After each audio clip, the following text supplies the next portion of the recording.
Hello, and thank you for listening to another episode of the Friday Big So What, in which I will share with you something that struck me and share my thoughts on why it matters.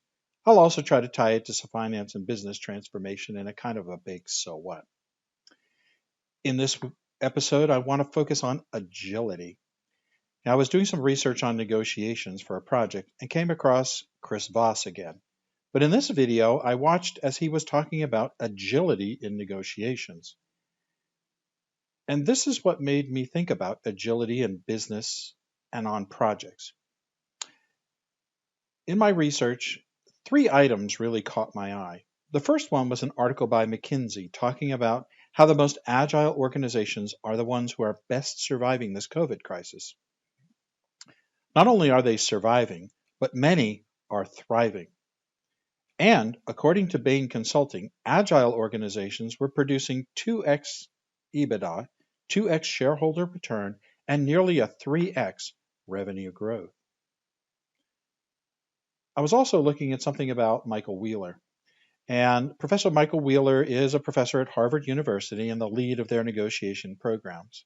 He believes that agility is one of the top skills required in modern negotiation, that negotiators who had a clear set of principles but were better able to maneuver with agility through the unpredictable waters of negotiation were far more likely to achieve a mutually beneficial outcome and maximize the benefit to everyone.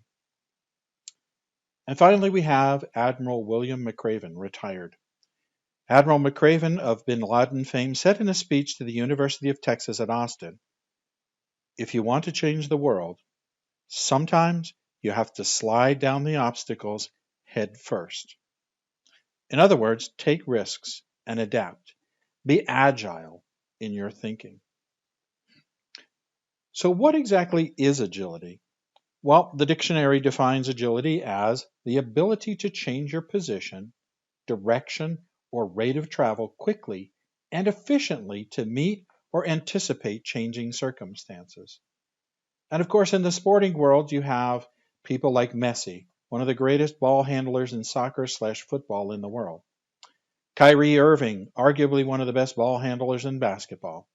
And of course, the All Blacks from New Zealand, whose legendary skills are awesome to watch. And by the way, check out their haka video, super cool. If you watch videos on them, what you will see is not just physical agility, but mental agility. What you will see is not just movement on the field, but an ability to read the situation and adapt quickly and decisively, and then to stick with it. Okay, so what does this mean for us? What is the big so what? Well, we all know projects don't always go the way we think they will. In fact, we've all been on some kind of a project in which the environment, people, outcomes, rules, or players change, and not just once, but many times.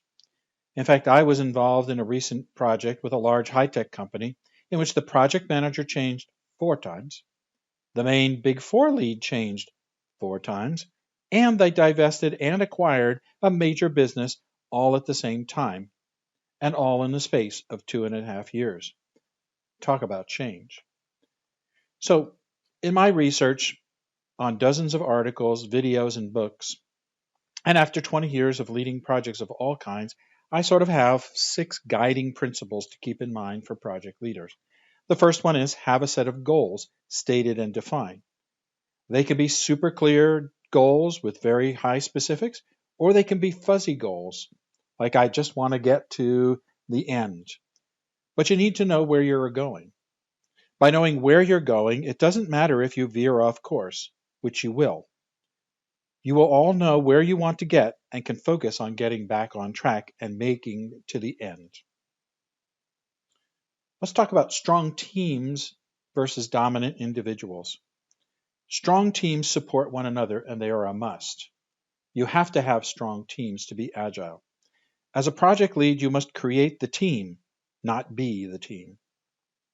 You want to have clear and open communications. Open, honest, and clear communications are a must. You have to be able to know where everybody's going and what they're doing and feel comfortable that you can communicate. Be empathetic.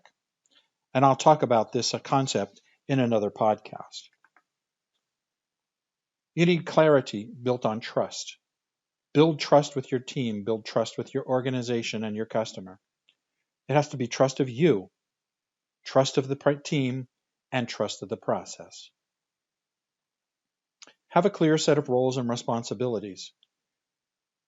This will eliminate guesswork and make it clear who does what. But as always, have contingencies. Just like on the field of play, everybody has their role to play, but if you have an opportunity to score a goal, you go ahead and do it. And finally, planning. No, not the plan, planning. Eisenhower said when planning the Normandy invasion, plans are worthless, but planning is everything. In the process of planning, you understand the risks, evaluate the scenarios, and talk through the possibilities. It is through this that you create alignment and focus and increase your ability to be agile. So that's the big so what. Don't worry about sticking to the plan word for word. Plan the work, work the plan, and do it with agility. So thank you for listening again, and I hope you make it a great day.